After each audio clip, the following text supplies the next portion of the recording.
Here's Skip Bayless from FS1's Undisputed, what he thinks about the Browns and Baker Mayfield.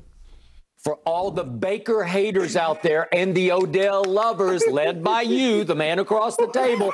And I said, you better celebrate now while you can, because once he gets his shoulder fixed, he will make all of you look foolish. I hope it's not in Cleveland. I hope it's with the Houston Texans, somewhere else. We need a fresh start and get out from under this quagmire that is once again the Cleveland Browns. You know that smell is caused by him, right? Oh, okay. That's in Cleveland. Is him. Right, so I'm going to reiterate what we just saw, and these are the facts of what just happened.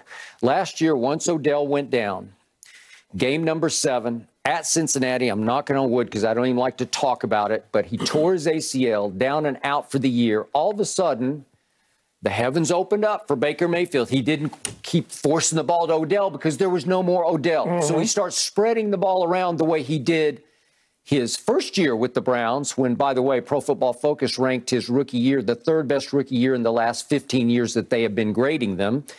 40 big-time throws that year, ranked 3rd, according to Pro Football Focus. And so all of a sudden, he goes on a tear last year. Over the last 11 games, did Baker Mayfield. 20 touchdowns to only 3 interceptions.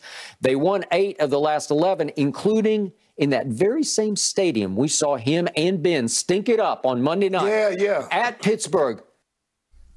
And Ashley, that's the dilemma for the Browns. Mary Kay and I talked about it, and I'm interested in your opinion on it.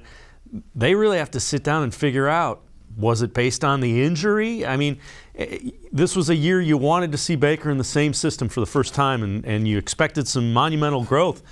Everything around him kind of went up, in flames as well. It wasn't only that he was injured. He was injured. Other people were injured, and the wide receiving corps did not perform well at all. Yeah, Mary Kay did a great interview with Louis Riddick as well. And obviously that's somebody who is a former Brown. He was getting talk about GM jobs and whatnot, and maybe he'll land one of those jobs one day. But he even said he doesn't envy the position that the Browns are in with how they have to evaluate Baker Mayfield with all of this stuff, with this injury. I mean, it's difficult. It's very difficult. There's not a correct answer. And, we've talked before on this show that I do think that shoulder harness impacts him more than a lot of guys because of his throwing motion. If you watch his upper body, it's maybe a bit more violent, I want to say, than guys who are maybe bigger or things like that when he's trying to get the ball down the field. So I definitely think it impacts him. We obviously heard that line, that talking point come up again last week.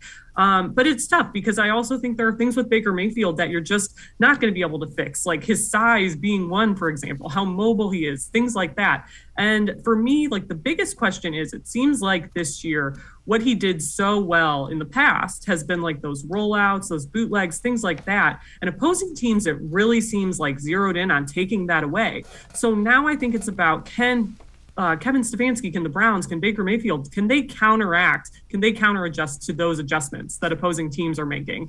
And you know what, the injury here really is the X factor, because I think a lot of people are curious to look like he finally has some stability in an offensive system. And, there are so many points in his career here that things haven't been fair. He had to learn 3 different offenses. It's tough. It's a tough ask for anybody. It's a tough ask when you're new to the NFL, period.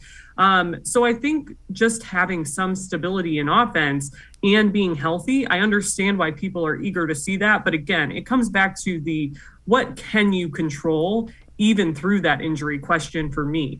But that still in some ways is nice that you have that option here to kind of play with. And it's not ideal because after that, you don't have any leeway, obviously. But right now they have it. So no big decisions necessarily have to be made right now.